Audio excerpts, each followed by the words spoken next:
Welcome to the Cast and Blast Grill and Chill podcast, the podcast all about hunting, fishing, hanging out, and having a good time. Joined as always by my cousin Trevor.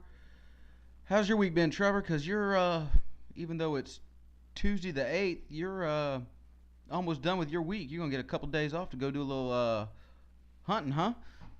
Yep, I'm gonna go out. Tomorrow's my last day at work. I was thinking about running out, making a fishing trip after that. Maybe trying to get on some white bass, like we were talking about earlier. I did see on my fish finder the other day when I was out running jug lines that I had a bunch of schools underneath me. It looked like some bait. It didn't quite look like white bass schools do, but I might go try and put some slabs down in that bait and see what's got it all balled up in the middle of summertime. Yeah, it's In definitely that. about 12 foot of water. I was about to say it's definitely that time of year where that 12 to 22 foot somewhere in there that thermocline is going to develop. So from there Yeah. you kind of figure out, you know, where they're at and go jig some slabs or some hellbenders or some pet spoons or something. Yeah, exactly. But yeah, man, not too bad.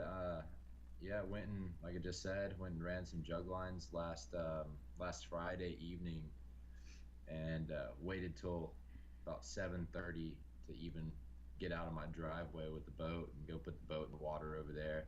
Um, got all the jugs in right at last light, pretty much, and let them soak. I stayed out till about 11 o'clock or so.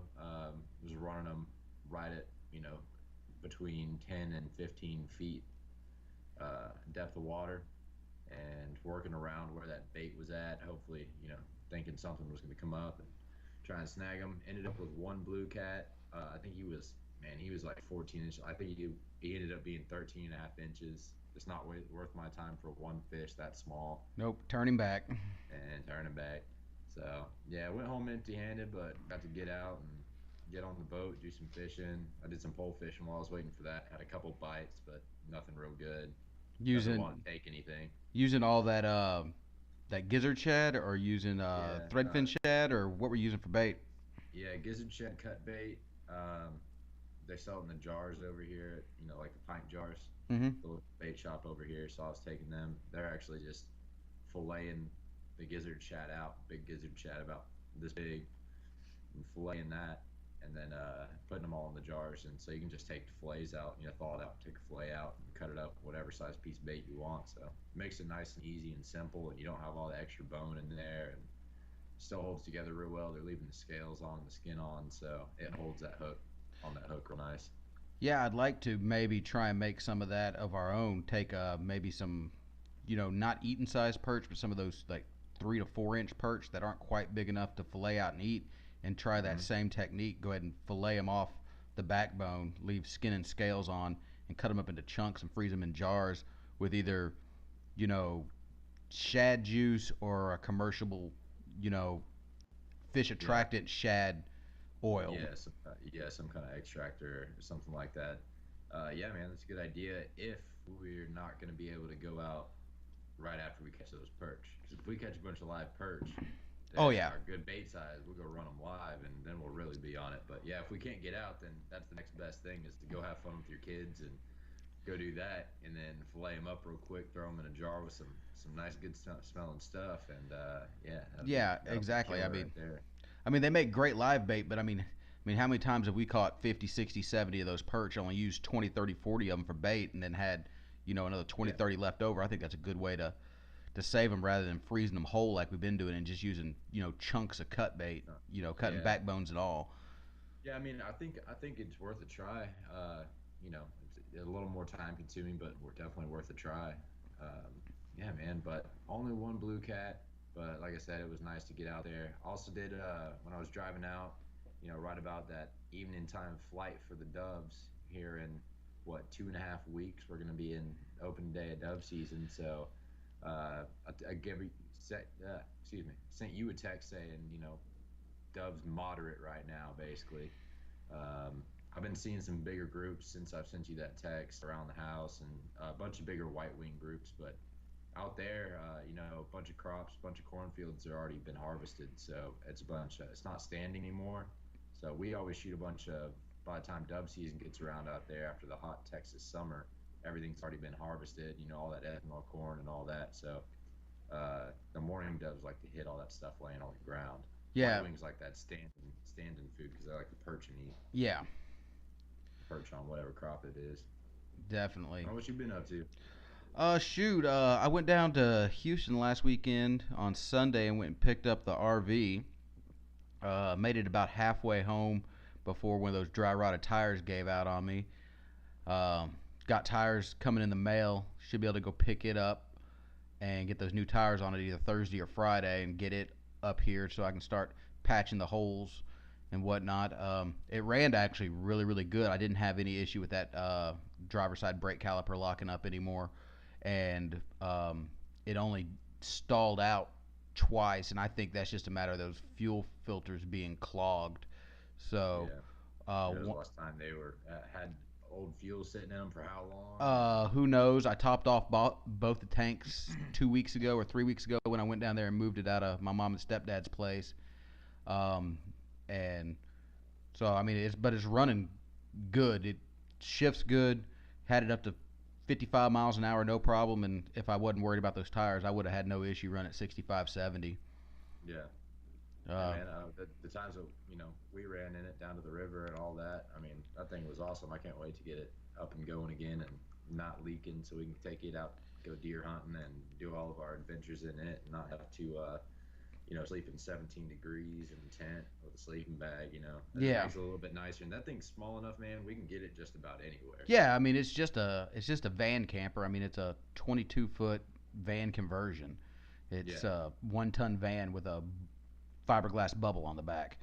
Yeah, pretty much. So, yeah, it's a sweet little setup. Well, yeah, hopefully it gets those tires on it and back to your house so you can get it ready to go Definitely. come fall. Yeah, and then Saturday I went over to Jake's over there at Circle Star Firearms. I went over to his grand opening. Um, Milled around there for a while. I won a door prize. I got me a Mossberg tumbler, another Richardson hat, a couple koozies, and a new Versamax Waterfowl Pro. Yeah. Yeah, I finally bit me bought me a heck of a new shotgun. I'm real happy with it. It's ready for dove season, so I can throw some of those 2 3/4 through it and see how that Versaport gas system works and the kickoff and the Yeah, speed of man. that semi-auto goes. It's gonna be like air shooting doves, man. Oh Shooting yeah, 2 3/4 inch shells out of it. It's gonna be like nothing. Yeah, man, it's a sweet gun. I saw the picture you posted up. Is that on our Instagram? yeah, that's on the Instagram. Yeah. So if anybody wants to check it out, go check it out on Instagram. Yeah, that's But yeah, but dude, I'm definitely jealous of that. yeah, that's kind of my birthday present to myself there, and probably my Christmas present too. It definitely was a heck of an investment dollar wise, but it's out of everything that I've been looking for in a shotgun, Hmm. it had come down to the Versamax Waterfowl Pro, a Super Vinci, or a Maxis, and I found a really good deal on a Maxis, but it was in black. It wasn't in camo, and I decided I really wanted this gun to be in camo because it's going to be, yeah, I'm going to use it for dove and I'm going to do a little bit of other shooting with it, but it's primarily going to be my waterfowl gun. So Yeah, no, and I mean you're spending big bucks on a firearm in general. You might as well get exactly what you want it to be. well, and that's the While reason, while you're there and doing it. and that's the reason why I settled on it after shouldering all the guns and shooting a couple of them. This one, it throws up just like an 870. It just fits me like a glove. Hmm. It it shoulders exactly where I want it to shoulder. It feels right, and so yeah, I went ahead and decided to go ahead and do that, and yeah, purchase that, and then I going can back. tell. I can see you're hurting a little bit, but excited at the same time. Yeah, Like, I'm ready to shoot it. As soon as I shoot it, the anticipation of coming off of that much money will greatly oh, reduce. But since I've absolutely. yet to, That first dove that falls out of the sky with it here in a couple weeks is gonna be definitely a good feeling. All that'll go away. But I just know both you and I are kind of frugal when it comes to everything, treating ourselves to anything. So definitely, so yeah, man. But yeah.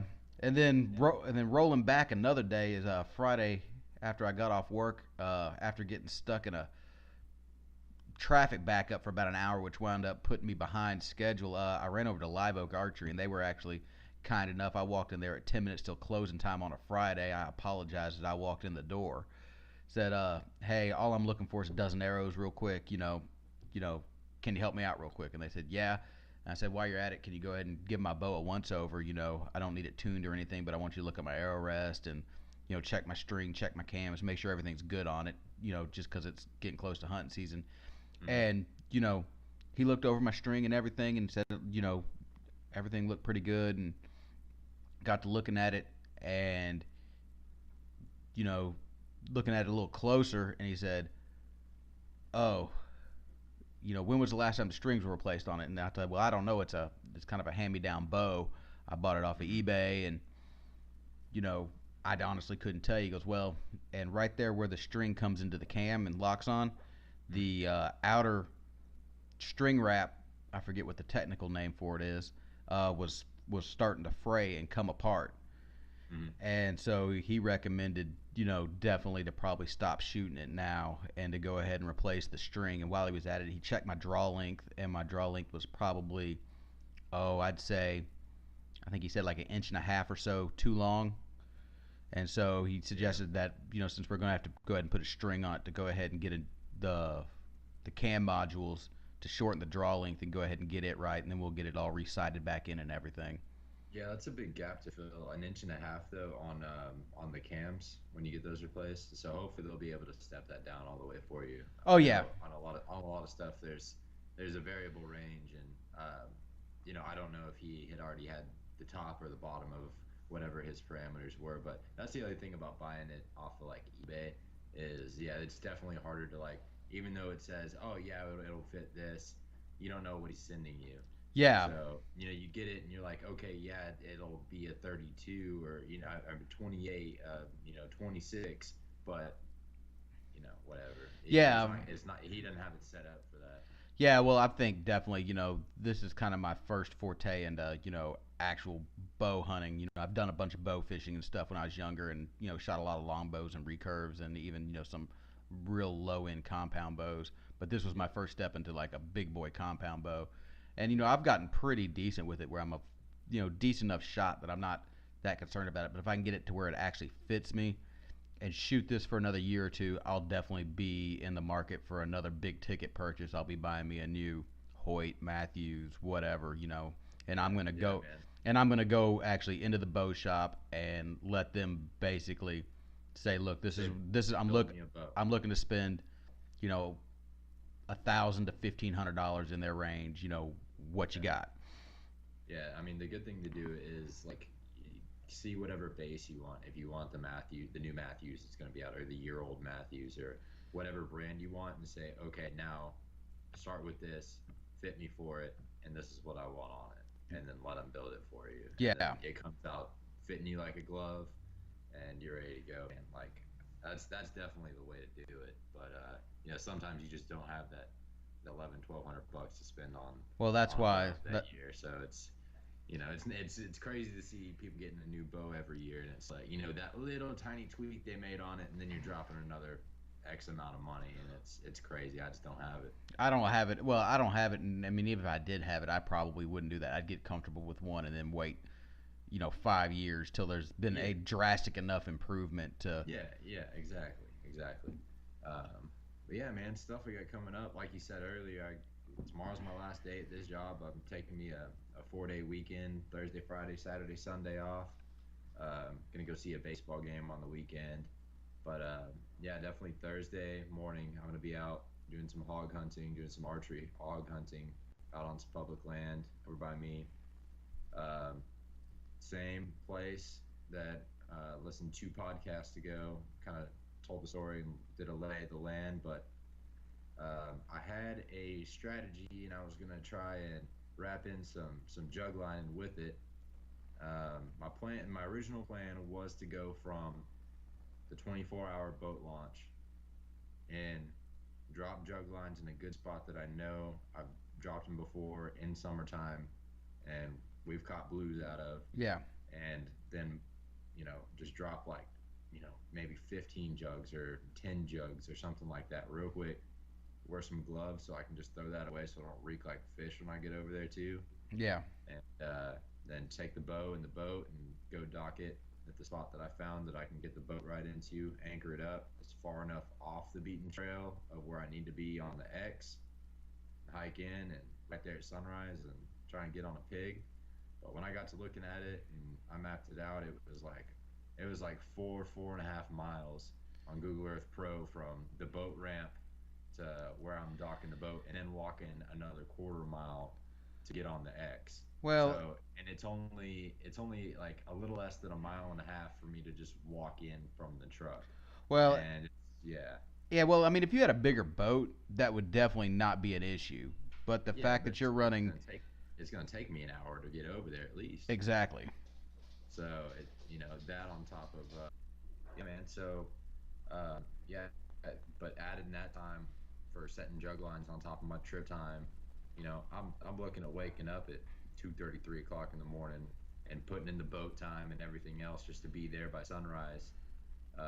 It just wasn't worth it to me, and it was just too long of a boat ride for my boat and too time consuming. So I'm just gonna do the regular thing, do a walk in, focus on hogs, and I can go run jugs and stuff. I bummed a little catfish off my parents that they went out with the guide last year and caught, and they had a freezer full of it. So we got some catfish back in the freezer. Well, Um, and catfish is easy enough to go get. I mean, we could do that on any quick little weekend trip. I mean, they're definitely yeah, obtainable.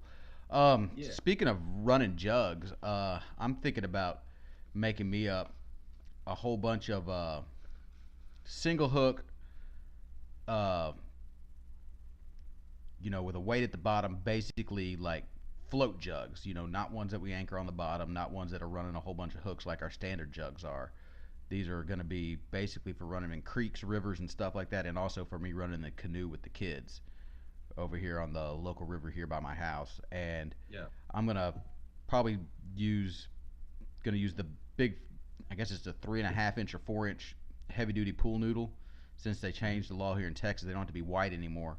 So those deluxe, ready to go pool noodle, like we have Yeah, for our regular noodles, don't have to have those. So I'm just gonna make them up, where the hooks, about 3 to 4 foot down with another, uh, you know, I'd say probably 8 or so inches off of that, and tie it off with a swivel, you know, hmm a a double swivel, one on the hook, one on the line, so hmm they don't get tangled up, and take them and put them in the river and go float the river here. Probably not this weekend because I got my son's birthday party this weekend, but the following weekend go probably out there on a Sunday, go paddle up about 2 miles upriver, and then drop them out and just kind of drift fish back with them. yeah. Another thing we were talking about the other day on kind of that same setup is using those to find the fish. And if you get on a whole fish, you got two or three going off in one spot, and you hadn't had any action in a little while. Go just find a low hanging tree branch, flip that noodle over that tree branch, and just wait for them to fall off of those tree branches, and then you can chase that one. Kind of sit there. You can do some pole fishing, even if that kind of thing happens. But basically, run a limb line that'll fall off, and as soon as it's in the water, you got a A fish fish. on. Go run after it. So you're not trying to keep track of how many were you thinking about doing? Um, I was thinking about probably about 12. I was thinking about getting four noodles, cutting them into thirds, and then using those there. So that'd be three, six, nine. Yeah, 12. I've heard of a dude that one guy that was actually doing because he was doing it in the Zodiac, and when he was doing it, he was like doing it on like small rivers and stuff, Mm-hmm. and he was running uh, basically like outriggers, and then just putting them in a line so he can keep track of them, and letting his boat drift it, and run about 100 foot of line behind that, and just like then tie off the top of a noodle, tie to a long like trot line style, but Yeah. with jugs on the top so they can still like. But the only problem I see with that is the tangling, man. Like I don't know Yeah. how he kept it from tangling. Like he didn't go into detail of like putting a swivel on it so he can like flip over, but and spacing. It just seems messy to me. But you keep track of where all your stuff is for sure, but it just seems messy. Yeah, definitely. I mean, that's why I'm just gonna do it out of the cheap, Walmart or dollar store, pool noodles. That way, if a Yeah. fish takes one and it runs with it, it's only gonna have a single hook. I'm not actually gonna use bank sinkers or anything like that. I'm gonna go to the local hardware store and buy me Hmm. some half inch or 3/4 inch galvanized nuts to Yeah, use for just weights. nuts. Yeah. Because those will be Yeah, man. cheaper than lead sinkers. Yeah, for sure. And shoot, running 3 foot off the top of the water, you're bound to hook up with at least one gar over where you're at. Oh That yeah, muddy off the tributary off the Brazos River. It's gonna be, it's definitely gonna be a little bit. that'll be fun. Yeah, yeah, that'll be. Man, those suckers will take that thing miles. Plus, Yeah, there's some big ones in there, dude. yeah. There's some real big ones in there. Yeah, one of the big bow fishing companies was just over here fishing either in the Brazos or in my little tributary. They had their airboat. I seen it going down the highway the other day. Hmm. Um, and then I seen another one about 6 months ago with their twin gator tail boat. Nice.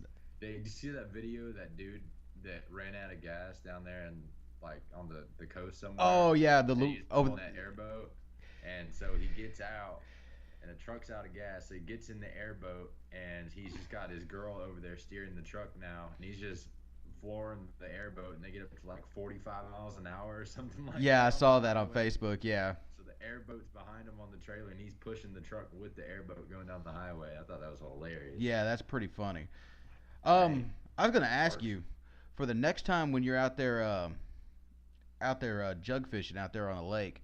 I know you got 3 or 4 spots that you like, and I know you'd mentioned you'd kind of done this the other night, but you had mentioned that you'd set up some of those jugs where they would drift because our standard jugs are set up to fish 17 plus feet of water Yeah. because they're all rigged up, between 17 to 19 feet from the jug down Yeah, to the some weight. some of them are even a little bit shorter than that, but yeah, yeah, roughly. Yeah.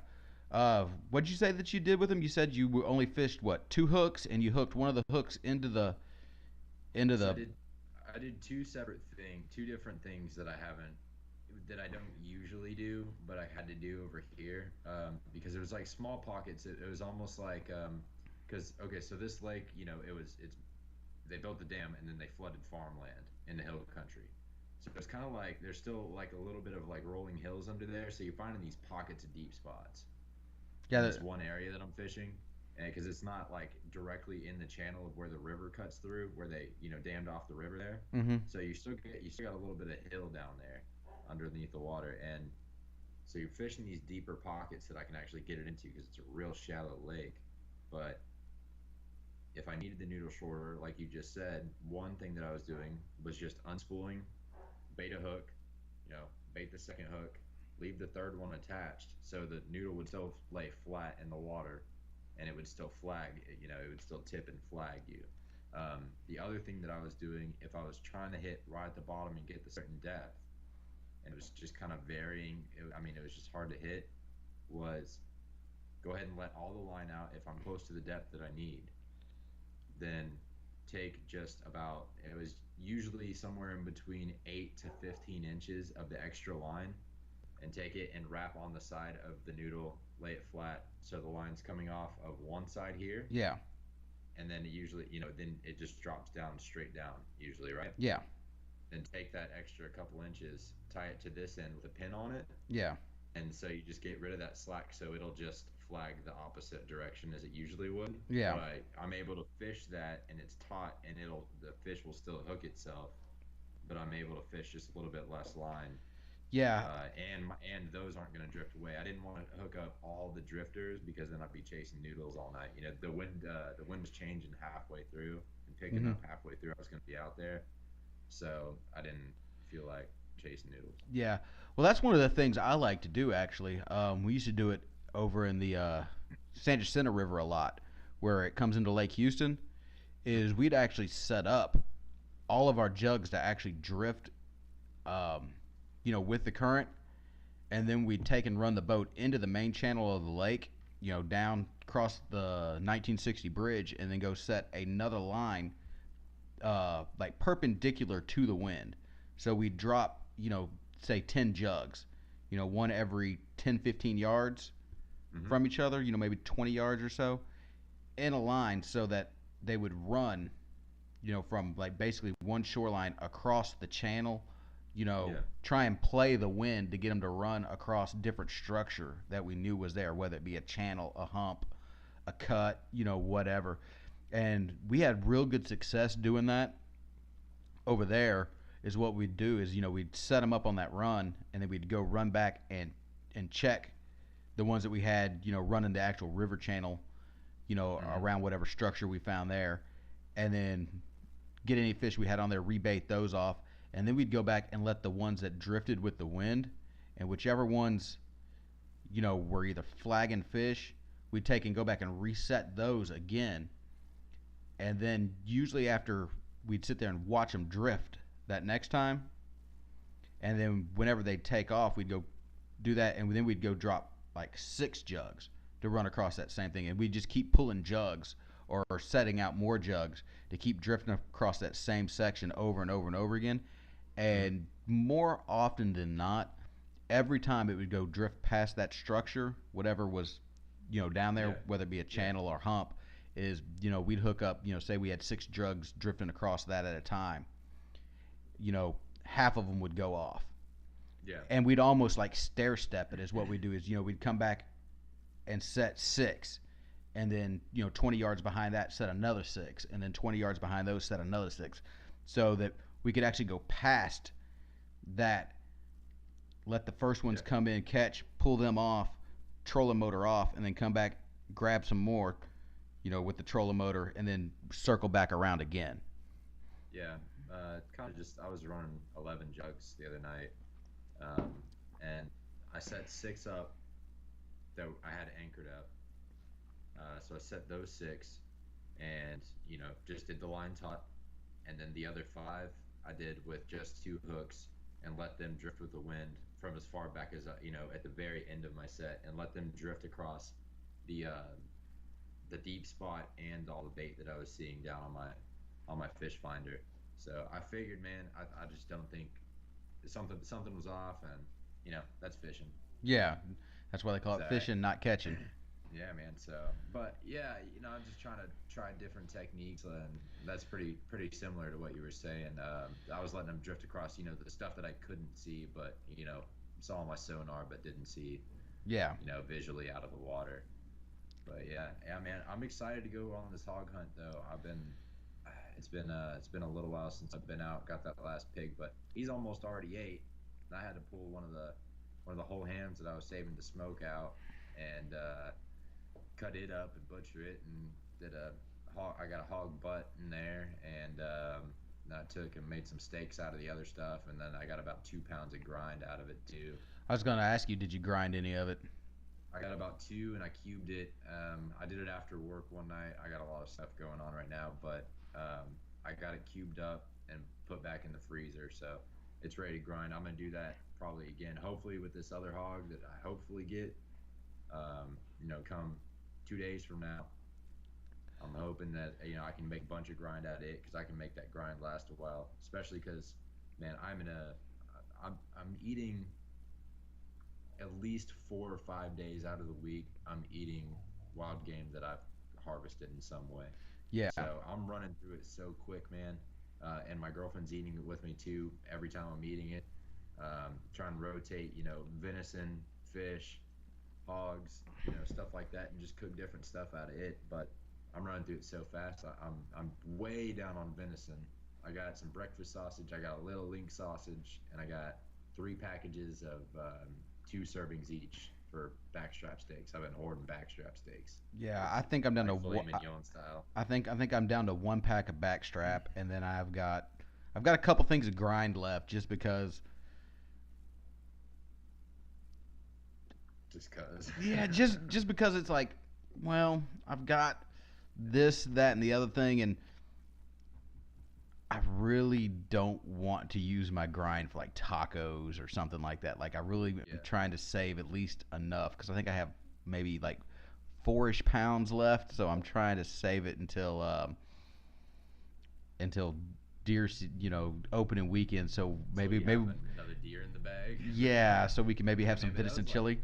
that was one of my first things to go because I was making chili all the time because I was coming home for lunch, almost every day, and I just make that and I could eat off of a batch of chili for 4 or 5 days in a row, then feed me for the week for lunch. 'Cause luckily I had that ability to come home and do all that, but you know, but recently since I've been out and grind, I've been making breakfast for lunch every day. I got two new chickens recently last weekend. I may have mentioned that on the last podcast. I don't remember. We were kind of on a tangent, but Yeah. got two silkies. I got some fancy chickens and added to my three regular chickens, and so they're still babies. They'll be laying here in a couple months, but they lay a lot less. They're more show chickens. They're bred for show. And one interesting thing, if you haven't seen a silky, people, go look up what a silky chicken looks like. I got two white silkies. Um, I don't remember if they've been posted up on any of the social media or not yet, Yeah, but they've they been kind on of they've basically, been on Instagram and Facebook both. yeah, they look like basically little furry Q-tips, but in chicken form, or cotton ball, or something weird like that. But yeah, so I got two of those. Didn't you tell But me your girlfriend was going to dye them with Kool-Aid? one of them's pink already. So red Kool-Aid makes pink chickens, by the way. Just so you know. Okay, just making sure I didn't dream that. No, and I will send you a picture of a pink chicken, sir. That is a Kool-Aid dyed chicken. And I was like, man, I had to check, and I was like, because I didn't even think about it until she already like dipped its feet in, because it's got feathers on the feet. It's a bantam too, so she dipped its feet, and I was like, wait, is there sugar in Kool-Aid mix?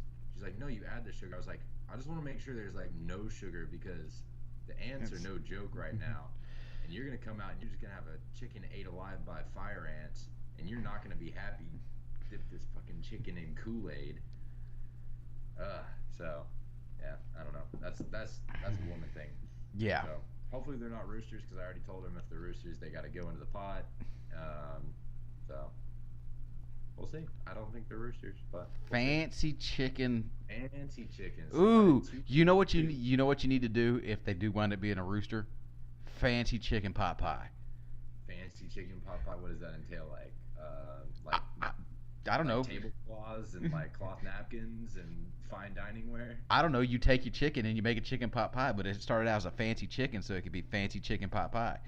Okay, because I don't think I've ever had a fancy pot pie. Me It neither. sounds like home cooking, but hey, I can eat it with like Thanksgiving formal wear and stuff. There you go. Just go over get my mom's fine china. There you go. Hey, I got a suggestion for you if you do happen to get a pig.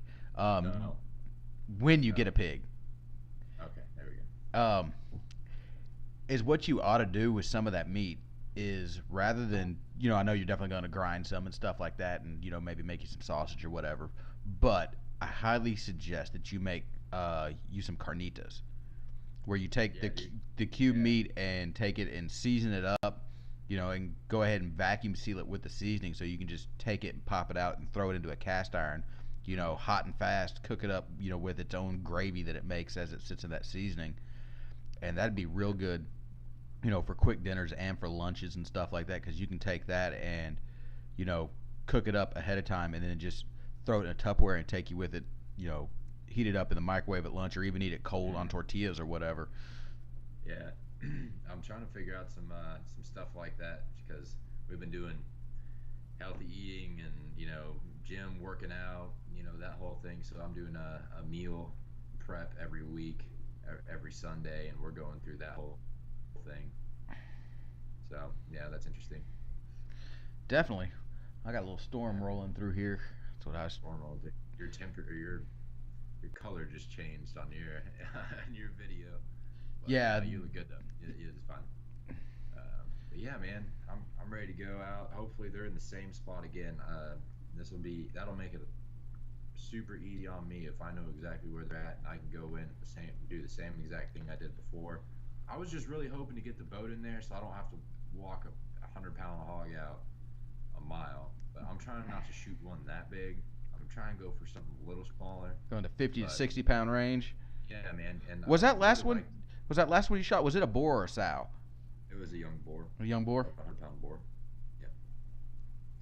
Yep. He didn't even have cutters or anything on him yet, so he was young, but he was gonna be a big boar for sure if he was 100 pounds at you know 6 months old. didn't even have cutters yet. Yeah. I don't know what age they get that, but you're probably right around that age somewhere. With as many cornfields and good corn and stuff was out there, Yeah.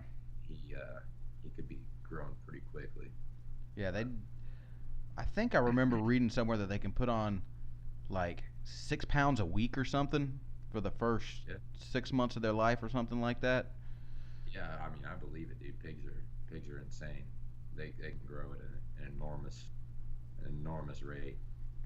But you kind of switching game here a little bit. Back to whitetail, which I've been crazy about for the past 3 weeks now, just obsessing 24/7 about it. I set a date to where I can get out to the national forest and go, you know, put up stands, pick tree spots. One spot for my climber, I got to get a south wind or a north wind spot. New one of those, like I mentioned last podcast. If y'all missed some of that, last podcast was pretty much all on whitetail habits, that kind of stuff. By no means are we whitetail biologists, so just take that with a grain of salt. We're just kind of shooting the shit on the little that we know. Definitely. But I think y'all can laugh at us and drop some comments and let us know what y'all think and weigh in on it if y'all want to and call us dumbasses. I don't care. Yeah. It's just good to comment. But yeah, if y'all missed any of that, that was a good short one to listen to if y'all are just driving in the car somewhere or something like that. But yeah, I set a date here right before dove season opens to get out and do a little weekend camp, turn and burn out there and back. And yeah, man, it's gonna be nice to go out and do some camping. I've been, maybe not with the heat, but I've been kind of avoiding as much heat as I can. Well, yeah. I mean, I went and camped. Well, camped. What was it? 2 weeks. Passed out on a tote, sir. It was on the ground. Thank you very much. And Started on a tote. and Ended up on the ground. yeah. Well, I mean, I camped the night before too. So, but yeah, it was the reason why I say camp because it was Guadalupe River. I had power and everything, and there was by no means, legitimate camping, but it was Yeah. definitely hot. It was 107, Yeah, that's and definitely. 105 the day before, so it was definitely cooking. So Well, yeah, man. It's been luckily it kind of let off the past week or so. We had a couple of really nice days there. We got some rain. Finally, everything's looking better. My garden's actually like getting saved because we had a couple of days that weren't 106, 107 degrees for the 19th day in a row or whatever. And yeah, it was insane. But we've had like 95 degrees. I was like, all right, we're feeling good. We're in August now, and there's no telling what the hell's going to happen for the rest of the month. yeah, I was talking to someone the other day. I was like, we basically have 7 more weeks of oppressive heat. We got to get through the rest of August and September, and then that chill should hit sometime the first week of October. It won't last long for that first one, but Yeah. Cool, man. I'm gonna make a trip down to the gym. Use this free gym from my company before my last day tomorrow and get every cent I can get out of them. there you So go. I'm gonna milk it. Well, y'all have a good night. Good. Yeah, everyone have a good and get outside and enjoy it. We'll talk to y'all in about 2 more weeks.